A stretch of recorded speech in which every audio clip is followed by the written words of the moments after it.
In school, we learn a lot of things that don't really have anything to do with our personal finances. We learn about history and math and science, but there are a lot of important financial concepts that we unfortunately never learn in school.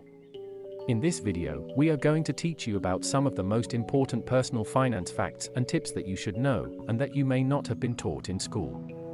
Tip number 7 is a common money myth that you may or may not have known. Knowing the truth about this one tip can potentially make and save you thousands.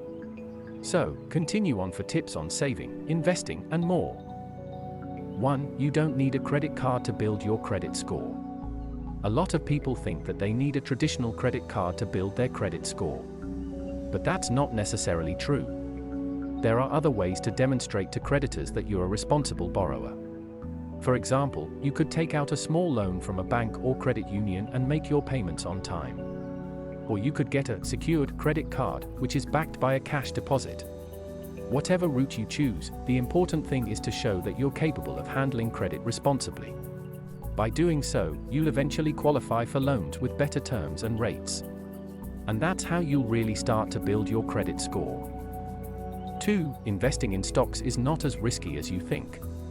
Many people think that investing in stocks is risky. After all, the stock market is always fluctuating, and there's no guarantee that you'll make money on your investment. However, there are actually several reasons why investing in stocks is not as risky as you might think. First of all, when you invest in stocks, you're diversifying your financial portfolio. This means that you're not putting all of your eggs in one basket, so to speak. Even if the stock market takes a dip, you still have other assets that can help offset any losses. Additionally, over the long term, the stock market has historically gone up more often than it has gone down. This means that if you're patient and invest for the long haul, chances are good that you'll see a return on your investment. Also, investing in ETFs, which is a group of stocks in a similar sector, such as technology stocks, is safer than putting all of your money into one singular stock or company. So don't be afraid to get started in the stock market, it's not as risky as you might think. 3. You should start saving for retirement as soon as possible. It's never too early to start saving for retirement. Even if you're still in your 20s, it's a good idea to start putting money away for the future. There are several benefits to starting to save for retirement early. First, you'll be less likely to have to rely on credit in retirement. Second, you'll have more time to take advantage of compound interest. When you start saving early, your money has longer to grow and compound. This can make a big difference in the amount of money you have saved by the time you retire. Third, starting to save early can help you stay on track with your other financial goals. If you're already in the habit of saving for retirement, it will be easier to save for other things like a down payment on a house or a child's education. There's no right or wrong answer when it comes to how much you should save for retirement. But if you start early and make regular contributions, you'll be on your way to a comfortable retirement. So don't wait, start saving today. 4. There are ways to reduce your monthly expenses without making big changes. There are all sorts of ways to save money each month, and you don't necessarily have to make big changes to your lifestyle in order to see results. Here are a few ideas to get you started. One easy way to save is to make your coffee at home instead of buying it every day. If you're spending $3 per day on coffee, that's $90 per month. Making small changes like this can really add up over time. Another way to save is by eating out less often. A simple home-cooked meal is usually cheaper and healthier than going out to eat. If you cut back on eating out just once or twice per week, you could easily save $50 or more each month. Finally, think about ways you can reduce your utility bills. For example, during the summer months, open the windows and turn off the air conditioning to save on electricity. In the winter, dress in layers and lower the heat a bit to reduce your heating bill. Just by making a few small adjustments, you could see a significant reduction in your monthly expenses. 5. You should never put all of your eggs in one basket. When it comes to investments and personal finance, it's never a good idea to put all your eggs in one basket. By diversifying your portfolio, you'll be able to protect yourself from loss if any one particular investment goes sour. And even if all your investments don't do as well as you'd hoped, you'll still have some that are doing well to help offset the losses. There are a number of ways to diversify your portfolio. One is to invest in different types of assets, such as stocks, bonds, and real estate. Another is to invest in different industries or sectors. Or, you can also invest in different geographical regions. 6. Compound interest is one of the most powerful tools in finance. Compound interest is often called the miracle of compounding because it has the ability to turn small sums of money into large sums over time. The power of compounding is often underestimated because it can take years for the effects to be seen. However, compound interest is one of the most powerful tools in finance, and it can have a dramatic impact on your financial future. When you invest money, compound interest works to your advantage by earning you interest on your principal plus any prior interest that has been earned. This can cause your investment to grow at an accelerated rate, and over time, compound interest can help you build a significant amount of wealth. 7. Cash is not always king. While it's true that cash is always king when it comes to paying for things, there are some situations where other forms of payment are actually better.